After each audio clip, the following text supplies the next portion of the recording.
محترم، یہ وقت ہے محفل رمضان کی جان، ہماری شان، ہمارے پیارے علماء کرام سے آراستہ یہ محفل، یہ نشست جس میں آپ سب جانتے ہیں کہ ملک کے مختلف مکاتب فکر سے تعلق رکھنے والے مشہور علماء کرام، جید علماء کرام موجود ہوتے ہیں۔ الحمدللہ آج بھی شبیر حسن میسمی صاحب موجود ہیں، ڈاکٹر مفتی عمران خان، مفتی محمد ابراہیم قادری صاحب اور جناب علامہ ڈاکٹر عامر عبداللہ صاحب موجود ہیں۔ اور دانش، آج اماں عائشہ کے فضائل پہ ہم لوگ بات کر رہے تھے، میں چاہوں گا کہ اسی کو زیادہ ایکسٹینڈ کے بارے میں آپ جو بھی کہنا چاہیں پلیز۔ مفتی صاحب تو مجھے کہے تھے آج مختصر وقت نہیں، آج ہمیں پوری ٹرانسمیشن میں یہی ذکر کرنا ہے۔ خوشی کی بات، جی بسم اللہ کیجیے۔ بتائیے۔ بسم اللہ الرحمن الرحیم، نحمدہ ونصلی ونسلم علی رسولہ الکریم وعلی آلہ واصحابہ اجمعین۔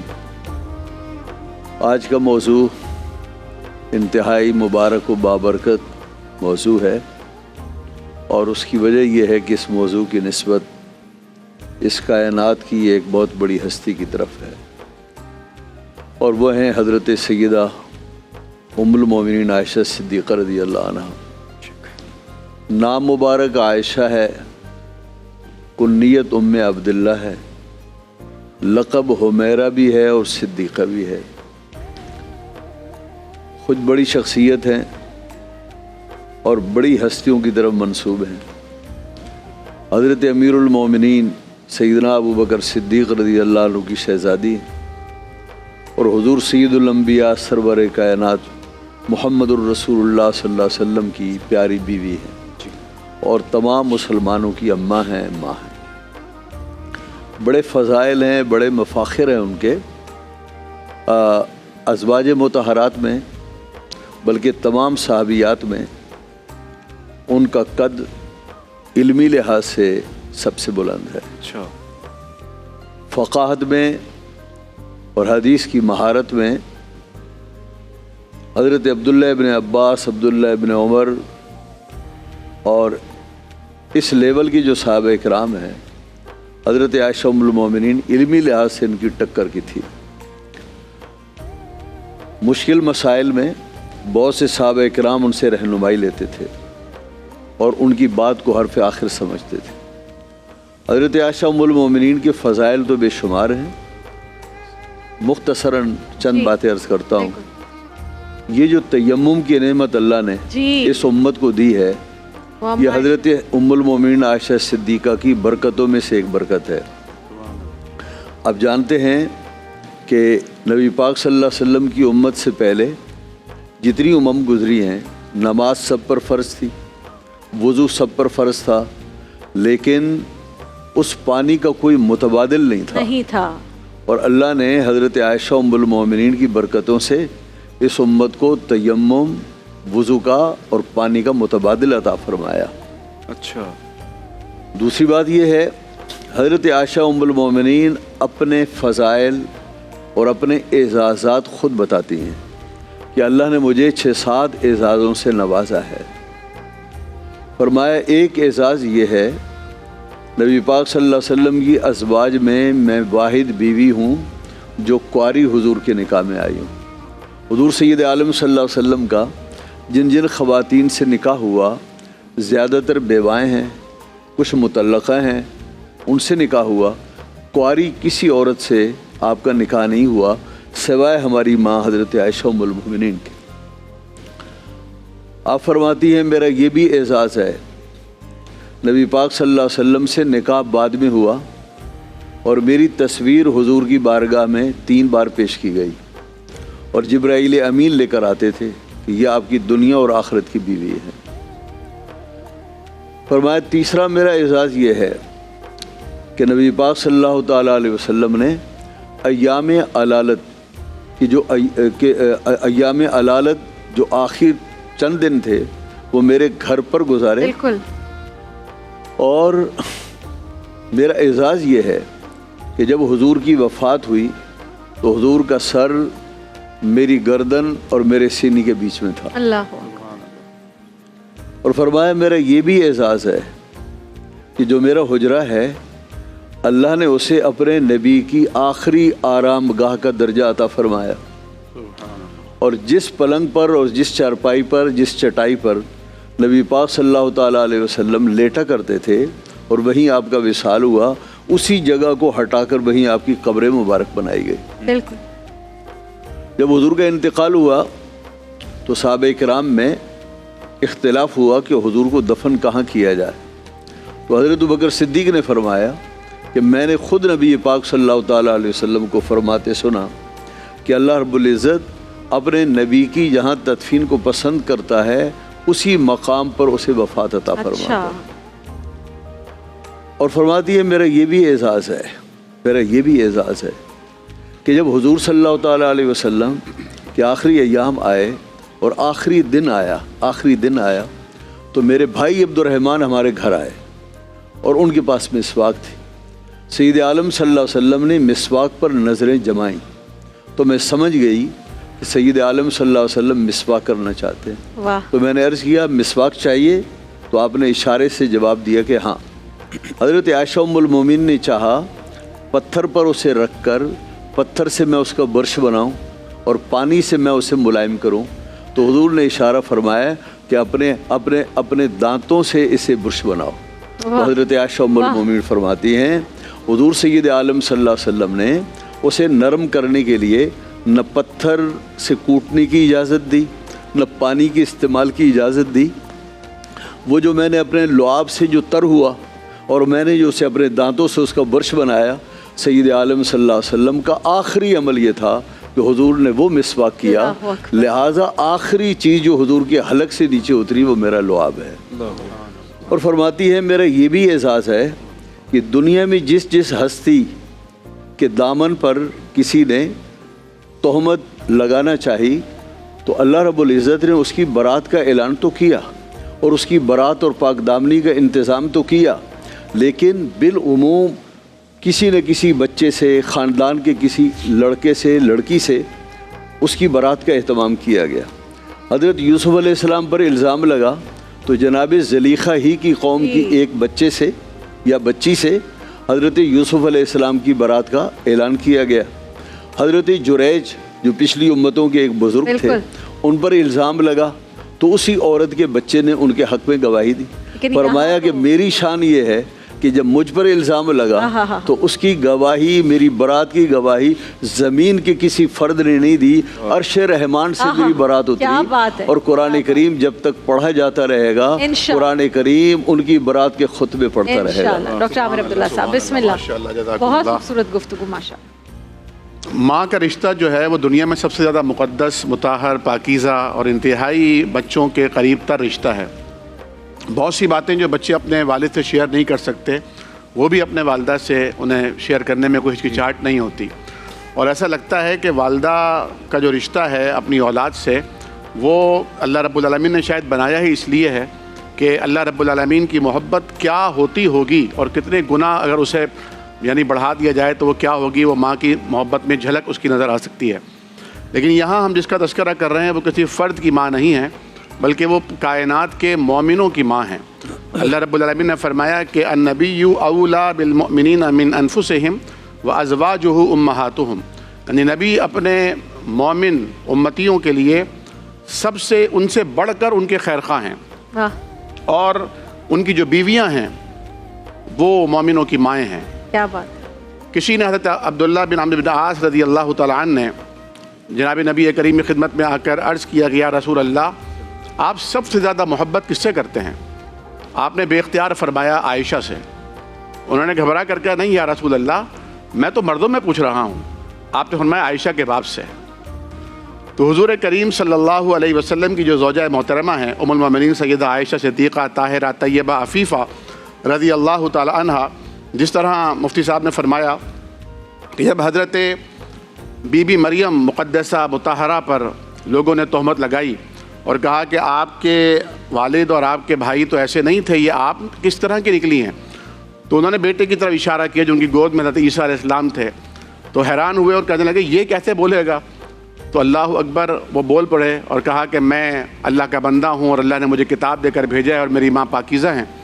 اور اسی طرح حضرت یوسف علیہ السلام کی اور جناب جریج کی اور دیگر بھی تفاسیر میں آتے ہیں، ان کی پاک دامنی کے اللہ نے کسی نہ کسی کو ذریعہ بنایا، لیکن جناب عائشہ صدیقہ رضی اللہ تعالی عنہا کی برات کے لیے، آپ کی صداقت کے لیے خود رسول اللہ کو بھی گواہ نہیں بنایا بلکہ اللہ تعالیٰ خود گواہ بنا، اور اللہ تعالیٰ نے 10 آیات ان کی گواہی میں نازل فرمائیں۔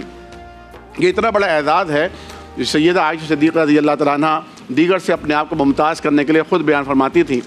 اور ایک بار سیدہ فاطمہ الزہرا رضی اللہ تعالیٰ، کیونکہ حضرت عائشہ اور جناب فاطمہ الزہرا کی عمروں میں کوئی زیادہ تفاوت نہیں تھا، تو اللہ کے حبیب نے ایک دفعہ فرمایا کہ عائشہ کیا تم نہیں چاہتی کہ جس سے میں محبت کرتا ہوں اسے تم بھی محبت کرو؟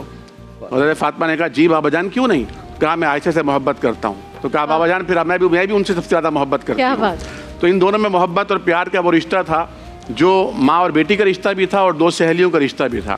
اور ایک دفعہ مکالمہ ہوا تو حضرت فاطمہ الزہرا نے کہا کہ امی جان درجے میں تو آپ اونچی ہیں، آپ میری ماں ہیں اس رشتے سے، لیکن مقام میں میرا مقام آپ سے بلند ہے۔ انہوں نے کہا وہ کیسے؟ انہوں نے کہا کیونکہ میں ساری امت کی عورتوں کی سردار ہوں، حضور کریم نے مجھے یہ اعزاز دیا ہے۔ انہوں نے کہا ہاں بالکل ٹھیک ہے، لیکن تم علی کی بیوی ہو اور میں محمد رسول اللہ کی بیوی ہوں۔ کیا بات! تو یہ ان میں ہلکی پھلکی لائٹر ماحول میں بات چیت ہوتی تھی۔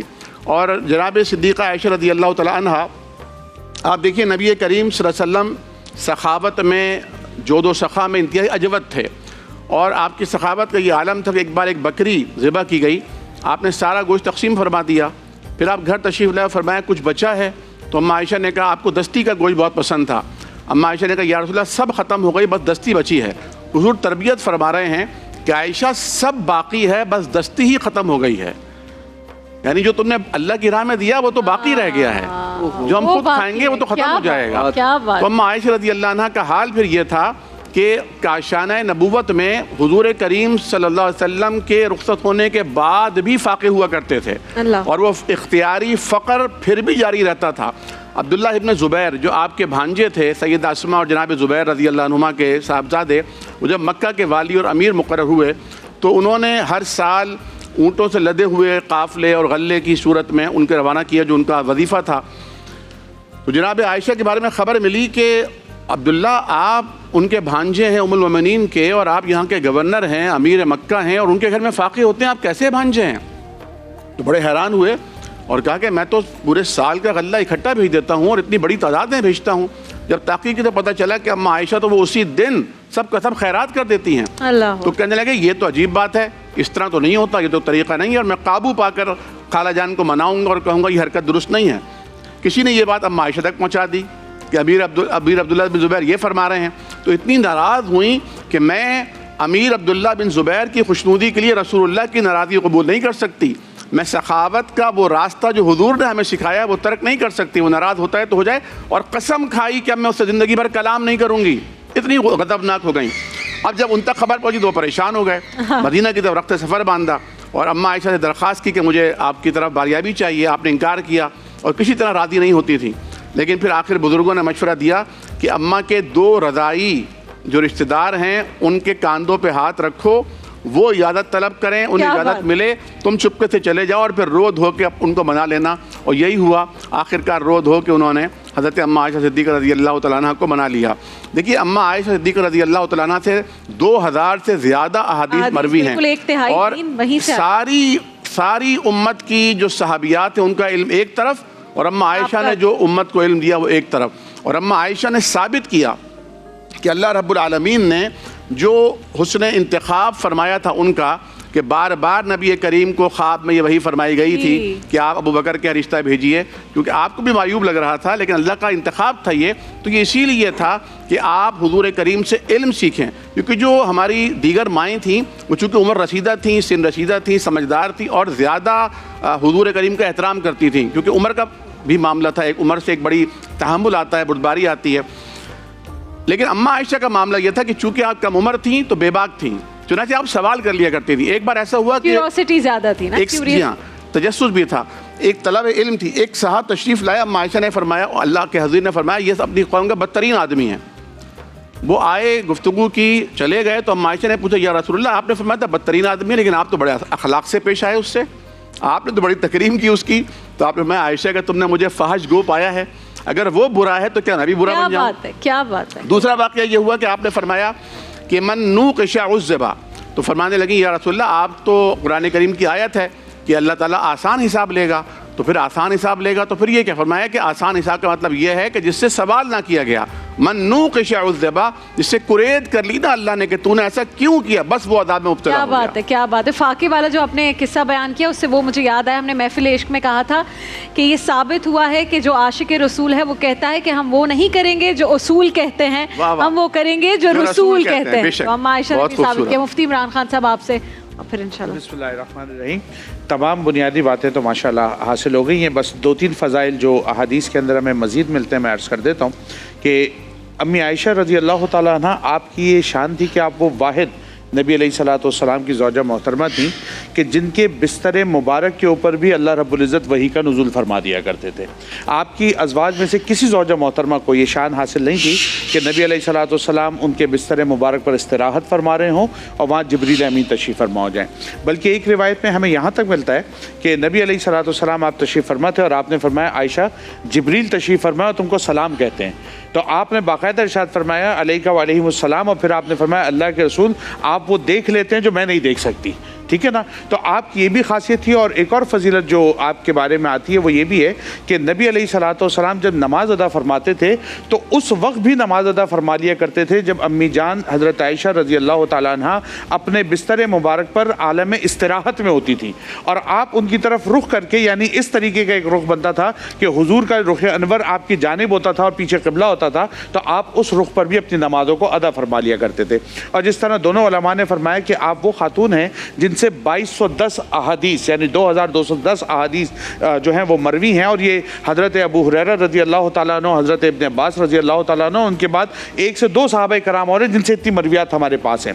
علم طب اور اس کے ساتھ لغت عربی, ان دونوں کے اوپر آپ کو بہترین مہارت حاصل تھی. اور جب بھی کوئی علمی مسائل صحابہ کرام کے اندر مختلف فی ہو جایا کرتے تھے تو وہ امی جان کی طرف رجوع فرماتے تھے اور امی جان اس میں ان کو ہدایت فرماتی تھی, ان کی تصحیح فرماتی تھی. تو کلام کو اگر ہم مختصر کریں تو بات یہ کہ امی جان عائشہ رضی اللہ تعالیٰ عنہ آپ کی ذات گرامی پوری امت مسلمہ کی جو ہماری بہنیں ہیں, ہماری مائیں ہیں, ہماری بیٹیاں ہیں, ہماری بچیاں ہیں, ان کے لیے مشعل راہ ہیں کہ انہوں نے ایک طرف نبی علیہ الصلوۃ والسلام کی زوجہ ہونے کی جو خدمات, جو اپنا وظیفہ تھا اس کو ادا کیا, اس کے ساتھ امت مسلمہ کے اندر تبلیغ دین, اشاعت دین, اس کی خدمت کو سر انجام دیا. اور اس کے بعد آپ کا سب سے بڑا کارنامہ ہمیں یہ نظر آتا ہے کہ اس وقت جو لوگ تھے صحابہ کرام, وہ علم دین کے لیے جب آپ کی طرف رجوع فرمایا کرتے تھے تو آپ علم دین کے لیے ان کی وضاحتیں کرتی تھی, ان کی تربیت فرماتی تھی. تو ہماری مائیں بہنوں کو بھی چاہیے کہ آپ علم دین کی طرف شغف حاصل کریں اور لوگوں کے اندر اور اولاد کی تربیت کے ساتھ ساتھ لوگوں کی تربیت کے لیے جو ہے اپنی خدمات کو سر انجام دیں. بہت اچھا, آپ نے مختصر وقت میں لیکن بہت اچھی گفتگو کی میسوی صاحب آپ سے, اور پھر ہم انشاءاللہ بریک پر جائیں گے. بسم اللہ الرحمن الرحیم. امہات المومنین کی جو تعریفیں بیان کی گئیں قرآن مجید میں بھی اپنی جگہ پر موجود ہیں, لیکن ان سب کا اہل بیت علیہ السلام سے محبت کا ایک خاص رشتہ تھا. اور اس کی مثال ہم اس طرح سے دیکھتے ہیں کہ جب ام المومنین حضرت عائشہ اپنے بابا سے پوچھتے ہیں, بابا کیا وجہ ہے کہ آپ مسلسل علی کے چہرے کو تکتے رہتے ہیں؟ تو آپ خاموش ہوئے. اس کے بعد ایک جملہ کہا کہ اے بیٹا, تم نے رسول اکرم کو یہ کہتے نہیں سنا کہ النظر علی وجہ علی ابن ابی طالب عبادہ. اس کے بعد انہوں نے کہا کہ میں خود بھی ان کی طرف توجہ سے دیکھتی تھی. یہ محبت کے اظہار تھے اہل بیت علیہ السلام کے ساتھ. اور یہ محبتوں کے رشتوں میں کچھ کمی آئی, اینڈ تک سنیے گا اور انٹرول پہ مت جائیے گا. اور ہوا یہ کہ تیسری خلافت کے خلاف جو قیام ہوا اور اس کے بعد ان کو قتل کیا گیا, تو اس کے بعد مسائل بڑھنا شروع ہو گئے, یہاں تک کہ حضرت عائشہ ایک گروہ اصحاب و تابعین کے ساتھ مکہ تشریف لے گئیں اور مکے سے پھر بصرہ تشریف لائیں, اور جنگ جمل کا پورا میدان سجا, اور ہزاروں اصحاب و تابعین جو ہیں امیر المومنین علی بن ابی طالب علیہ السلام کے مقابلے میں ہزاروں اصحاب و تابعین شہید ہوئے اور وہ ہدج کے پیر کاٹ دیے گئے. جنگ ختم ہوئی تو امیر المومنین السلام نے ایک قافلہ تیار کیا, اور آپ کیونکہ ام المومنین تھی, ان کا احترام کرتے ہوئے ان کے بھائی محمد ابن ابی بکر رضوان اللہ تعالیٰ علیہ کے ساتھ اس فوجی لشکر کے ساتھ بھیجا. آپ کے لیے سرپرائزنگ بات, جب یہ واپس پہنچی ہیں تو وہاں پر بھی، حالانکہ بڑا واقعہ ہوا ہے جنگ جمل کا پورا تاریخ میں، وہاں پر بھی پہنچ کے، کیونکہ محبت کے رشتے تو اپنی جگہ پر قائم تھے، آپ زوجہ رسول تھی، آپ نفس رسول تھے، تو آ کے شکایت کی کہ علی نے میرے ساتھ اچھا نہیں کیا. تو پوچھنے والوں نے پوچھا علی نے کیا کیا؟ کہا علی نے مجھے نامحرم فوجیوں کے ساتھ واپس بھیجا اور یہ میری توہین تھی. تو مولا کائنات امین علیہ السلام نے جواب بھجوایا کہ اب ان فوجیوں کے لباس کو اتاریں. جب لباس کو اتارا گیا تو وہ 30 کے 30 فوجی جو جناب حضرت محمد ابن ابی بکر کے ساتھ آئے تھے وہ خواتین تھیں، ان میں کوئی مرد نہیں تھا.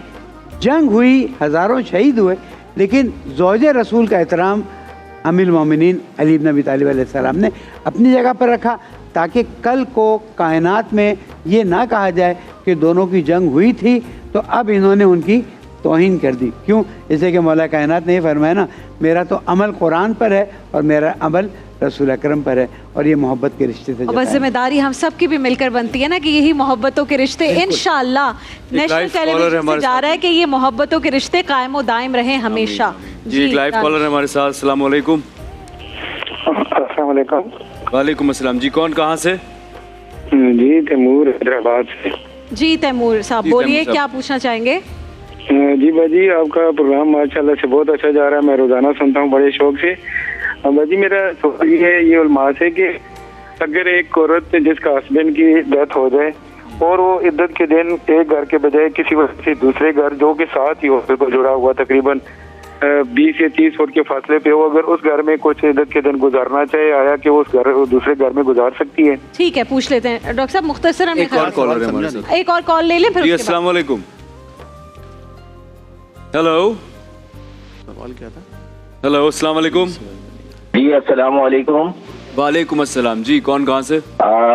دانش بھائی آپ کو بھی سلام، رابعہ باجی کو سلام، اور جتنے چاروں معزز علماء کرام ان کو بھی سلام، اور تمام سننے والوں کو بھی سلام. وعلیکم السلام ورحمۃ اللہ. جی سوال پوچھیے. فرمائیے. اچھا سب سے پہلے سوال سے پہلے اگر آپ اجازت دیں تو آپ کا جو یہ پروگرام ہے محفل رمضان، آفس سے آنے کے بعد عصر کے بعد میں یہ پروگرام دیکھتا ہوں، یقین جانے دل خوش ہو جاتا ہے، بہت ساری معلومات میں اضافہ ہو جاتا ہے، اور علماء کرام جس تفصیل سے اور جس طریقے سے بیان دیتے ہیں اور اس سننے کے بعد آپ کے جتنے بھی مسائل ہوتے ہیں وہ حل ہو جاتے ہیں اور بہت عمدہ بیان دیتے ہیں.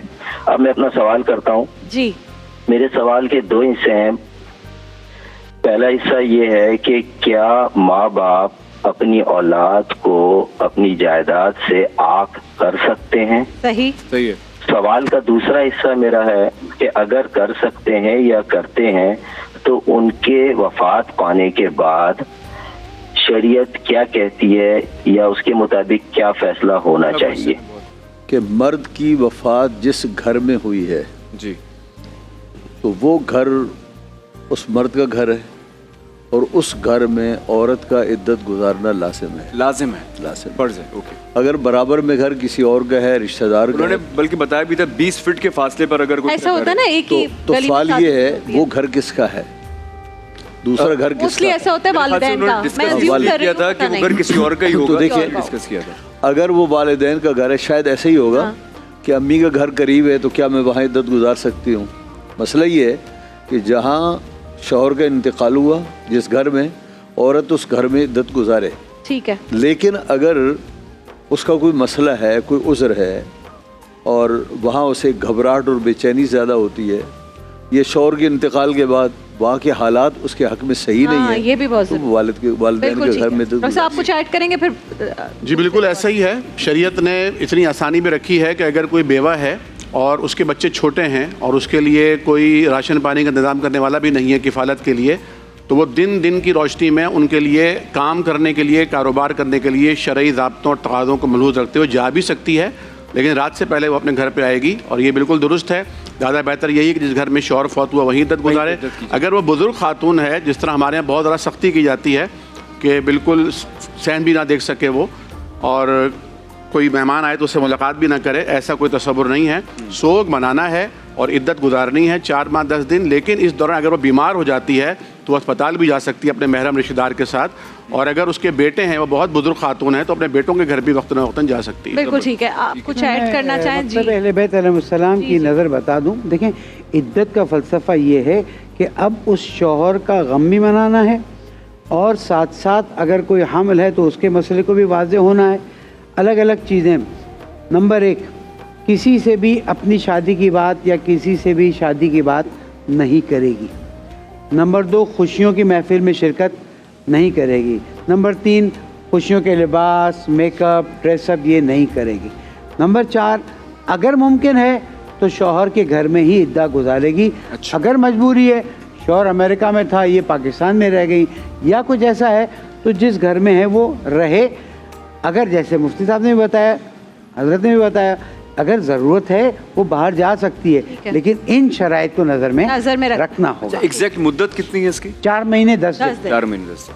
بالکل ٹھیک. آپ کچھ ایڈ کرنا چاہیں گے؟ میں صرف اتنا ہی عرض کروں گا کہ ایک جملہ ذہن میں رکھیں کہ بلا شرعی ضرورت کے. اب بلا شرعی ضرورت کے اندر کیا ہے؟ آپ کی جان، آپ کی مال، آپ کی عزت. اگر ان تینوں کے اوپر کوئی خطرہ ہے، ایسی صورت میں آپ موو کر سکتے ہیں. اگر یہ خطرات نہیں ہیں تو پھر آپ اسی گھر میں عدت گزاریں گی جس پہ آپ کے شوہر کا انتقال ہوا ہے. ٹھیک ہے نا؟ تو اب نان نفقہ کا معنی ضرورت ہے تو آپ جا سکتی ہیں. اگر آپ کی طبیعت خراب ہے ڈاکٹر کے یہاں جا سکتی ہیں. اگر آپ کو اس گھر کے حالات اتنے خراب ہو گئے کہ آپ کے جو دیور ہیں یا دیگر لوگ ہیں، اگر وہ اپنے گھر کی واحد کفیل ہیں اور جاب کرتی ہیں تو کر سکتی ہیں. جی وہ کر سکتے ہیں. اگر واحد کفیل ہیں کہ ان کی زندگی کا نان نفقہ کا مسئلہ ہے نا، تو وہ دن کی روشنی میں جائیں گی اور دن کی روشنی میں ہی لوٹ کر آئیں گی. لیکن آتے جاتے ہوئے جو شرعی حجاب ہے اور شرعی ضروریات میں مسئلہ یہ آتا ہے. ہماری بھی کچھ انڈسٹری کی کچھ خواتین نے، ہنا خواجہ بیات صاحبہ ہیں، وہ اکثر کام کرتی ہیں، انہوں نے ایک دفعہ کہہ دیا کہ میرے شوہر نے مجھے کہا تھا کہ تم عدت میں مت بیٹھنا کیونکہ تم سول ارنر ہو. اور جب میں گئی تو لوگوں نے بڑی تنقید کی. اور بھی کچھ خواتین نے اس طرح کی بات کی. اس میں ایک بہن بنیادی بات ذہن میں رکھیں کہ شوہر کو یہ اختیار نہیں ہے کہ وہ اپنی طرف سے فیصلہ کرے کہ آپ عدت میں بیٹھے نہ بیٹھے. یہ تو اللہ اس کے رسول کے فیصلے ہوئے. کوئی اولاد نہیں ہے. ہاں اگر حسب ضرورت وہ جانا چاہیں تو بالکل جائیں. اور اس کا طریقہ وہی ہوگا کہ وہ فجر کے بعد جائیں گی اور مغرب سے پہلے پہلے لوٹ کے گھر میں آ جائیں گی. اور جو شرعی تقاضے ہیں یعنی ان دوران کے اندر نہ تو میک اپ کریں گی، نہ خود کو آراستہ پیراستہ کریں گی، نارمل شرعی تقاضے رکھتے ہوئے. جو دوسرا سوال تھا بھائی کا بلکہ بچی کا کہ وہ جائیداد سے آنکھ کرنے والا معاملہ، کیا اس کی اجازت ہے یا نہیں؟ اور اگر کوئی اپنی زندگی میں جائیداد سے آنکھ کر دیتا ہے اور پھر اس کا انتقال ہو جاتا ہے تو پھر شرعی تقاضوں سے آگے کیا ہوگا؟ اگر ون لائنر آنسر ہے تو وہ تو صرف یہ ہے کہ نہ تو والدین آنکھ کر سکتے ہیں اور نہ ہی ان کے وصال کے بعد وہ آنکھ والا حکم نافذ ہوگا، بلکہ جو شرعاً اس بچے کا حصہ ہے وہ اس کو ملے گا. اخباروں میں بھی میسمی صاحب لگا دیتے ہیں. ان کی بات میں ایک بات ایڈ کر دوں. مائک آن کر دیجئے. مائک آن. ان کی بات میں ایک بات، بالکل یہی مسئلہ ہے. صرف یہ جو آنکھ والا مسئلہ ہے نا، یہ ٹی وی اور ڈراموں میں ہی ہوتا ہے. اس کا شریعت سے میں تو اخبار بہت پڑھتی ہوں، میں نے اخبار میں ایڈز دیکھے ہیں کہ میں نے اس فلاں کو آنکھ، اس کی شرعی کوئی حیثیت نہیں ہے. مر کے بھی اس بچے کو وراثت ملنی ہے. اس لیے بچے سے کہوں گا ماں باپ کا احترام کریں اور ماں باپ سے کہوں گا اپنے ذہن سے نکال دیں کہ آپ آنکھ کر سکتے ہیں. اچھی تربیت کیجئے تاکہ آپ کے آخر وقت میں وہ کہے رب ارحمہما کما This is the most important point کہ آپ اس کی تربیت اس نہج پر کریں نا کہ یہ حالات پیدا نہ ہوں. اور یہ تمام جتنے نوجوان بچے جن کی اس وقت شادیاں ہو رہی ہیں ان کے لیے خاص طور پر پیغام ہے کہ اپنے بچوں کی اس نہج پہ تربیت کریں کہ آپ کو بعد میں جا کے اس قسم کے حالات کا سامنا نہ کرنا پڑے. البتہ زندگی میں کوئی تحفے تحائف والدین کسی کو دینا چاہیں اس میں بھی شریعت کے مطابق بچوں میں عدل کرنا چاہیے، یعنی برابری سے دینا چاہیے. اکثر یہ ہوتا ہے کہ وہ والد نے آنکھ کر دیا تھا تو والد کے گزر جانے کے بعد باقی کے بھائی بھی کہتے ہیں کہ تمہارا جینا مرنا خوشی میں کوئی اب تعلق نہیں ہے اور جو بھی جائیداد میں وصیت میں تمہارا اب کوئی حصہ نہیں ہے. تو وہ بھی بتائیے. آنکھ کی جیسے کہ علماء نے بتایا ہے کہ آنکھ کر دینا اور آنکھ لکھ کر دینا، اس سے یہ کوئی شریعت کا قانون نہیں ہے. یہ ہم لوگوں نے اپنی طرف سے فرض کر لیا ہے اور غالباً ہمارے جو عدالتی قوانین ہیں وہ بھی اس کی اجازت نہیں دیتے. اب اگر والد نے یہ کہا کہ یہ میرا بیٹا نافرمان ہے، آنکھ نافرمان کو کہتے ہیں، یہ میرا بیٹا آنکھ ہے، میرے مرنے کے بعد یہ بھی کہا جاتا ہے میرے جنازے میں بھی نہیں آئے گا، میرا منہ بھی نہیں دیکھے گا، اور یہ کہ اس کو میری جائیداد میں سے کچھ حصہ نہیں ملے گا. یہ جذبات ہیں صرف، اور اس کا حقیقت سے شریعت سے کوئی تعلق نہیں ہے. لہذا والد کے فوت ہونے کے بعد جیسے اور بھائیوں کا حصہ ہے اس کا بھی حصہ ہوگا. اگر آپ اجازت دیں جی اجازت، میں یہ کہوں گا کہ چونکہ حضرت ام المومنین عائشہ صدیقہ سے ہم نے شروعات کی تھی، ہم اختتام بھی اسی ہستی پر ایک لفظ سے ٹھیک ہے، ایک ایک لفظ ہم حضرت عائشہ ام المومنین رضی اللہ عنہ بہت ذہین تھی، ذکی تھی، اور ان کا ہم پر احسان یہ ہے کہ انہوں نے قرآن کریم کی آیات کے بارے میں نبی پاک صلی اللہ علیہ وسلم سے ایسے ایسے سوالات کیے کہ اگر آج اس دور میں وہ سوالات کیے جاتے تو وہ لا ینحل نظر آتے۔ نبی پاک صلی اللہ علیہ وسلم نے ارشاد فرما کر گویا انہوں نے ہماری زندگی میں قرآن کریم کی تفاسیر کا حضور کی زبان سے اضافہ کیا۔ مثلا قرآن پاک کی ایک آیت ہے من یعمل سوءا یجز بہ، جس کے معنی یہ ہیں کہ جو آدمی اپنی زندگی میں کوئی برا کام کرے وہ سزا پا کر رہے گا۔ اچھا، تو حضرت عائشہ ام المومنین نے جب یہ آیت حضور سے سنی تو عرض کیا یا رسول اللہ کیا یہ مشکل نہیں ہو گیا؟ اللہ تو رحمان ہے، رحیم ہے، اس کی رحمت اتنی وسیع ہے، تو کیا جس سے جو غلطی ہوئی ہے سزا ملے بغیر کوئی چارہ نہیں ہے؟ تو یا رسول اللہ یہ تو بہت مشکل نہیں ہو گیا؟ تو حضور نبی پاک صلی اللہ علیہ وسلم مسکرائے، آپ نے فرمایا عائشہ جس عذاب کا اور سزا کا اللہ یہاں قرآن میں ذکر کر رہا ہے وہ قیامت کا عذاب تھوڑی ہے، بلکہ اس کے معنی یہ ہیں کہ ہم سے جو خطائیں ہو جاتی ہیں، چھوٹی موٹی لغزشیں ہو جاتی ہیں، پھر ہمیں دنیا ہی میں کچھ مشکلات کا سامنا ہوتا ہے، کبھی بخار ہو گیا، کبھی نزلہ ہو گیا، زکام ہو گیا، کبھی کوئی تکلیف ہو گئی، اسپتال پہنچ گئے، اور کبھی کوئی اور آفت آ گئی۔ تو فرمایا کہ اس سے مراد یہ دنیا میں آنے والی مشکلات ہیں۔ اچھا، یہاں تک کہ حدیث شریف میں آیا کہ آپ کے پیسے اس جیب میں ہیں اور آپ ڈھونڈ رہی ہیں اس جیب میں، اور یہ جو تھوڑی سی تکلیف ہوئی فرمایا اس سے بھی گناہ مٹیں گے۔ تو فرمایا کہ اس کے معنی یہ ہے کہ جب کوئی آدمی زندگی میں چھوٹی موٹی اس سے کوتاہیاں سرزد ہوتی ہیں تو اللہ تعالیٰ اس کا حساب آخرت میں بے باک کرنے کے لیے تھوڑی بہت تکلیفیں اسے دے دیتا ہے۔ اس کے معنی یہ ہے یہ آخرت کا عذاب نہیں ہے، یہ دنیا کی جزا ہے۔ تو آپ کیوریس ہوتی تھیں، پوچھتی تھیں، جیسے کہا تجسس بھی تھا اور ان سوالوں کے جوابوں سے دین کے لیے، اور ایک تہائی دین آپ کی طرف سے آیا بھی ہے۔ بتائیے گا جو آنکھ والا سوال تھا اس میں اگر مختصراً بتا دیں۔ بالکل جو جواب دیا گیا بالکل درست جواب ہے، البتہ اگر خدا نہ خواستہ اللہ نہ کرے کوئی بیٹا اپنے والد کو قتل کر دے، یا خدا نہ خواستہ بیٹا اسلام سے باہر ہو جائے، مرتد ہو جائے، تو وہ اس کی وراثت سے قانوناً اور شرعاً بے دخل ہو جائے گا، اور پھر وہ چاہے آگ کریں نہ کریں اس کو کچھ بھی نہیں ملے گا۔ اور والدین کو چاہیے کہ وہ اپنی اولاد کے ساتھ محبت کا برتاؤ کریں، اور اولاد کو بھی چاہیے کہ وہ اپنے والدین سے پیسے کی ڈیمانڈ کرنے کی بجائے ان سے محبت کی ڈیمانڈ رکھیں۔ آپ دیکھیں اماں عائشہ رضی اللہ عنہ کا جو گھر تھا وہ اتنا چچرا، مفتی صاحب نے فرمایا نا کہ جب نماز پڑھتے تھے اور جب آپ سجدے میں جانے لگتے تو آپ ہاتھ کا اشارہ کرتے، وہ اپنے پیر سمیٹ لیتی۔ اتنا چھوٹا آپ کا گھر تھا، وہی بیڈ روم تھا، وہی لیونگ روم تھا، وہی ڈرائنگ روم تھا۔ تو ہماری عورتوں کو آج یہ پیغام جانا چاہیے نا۔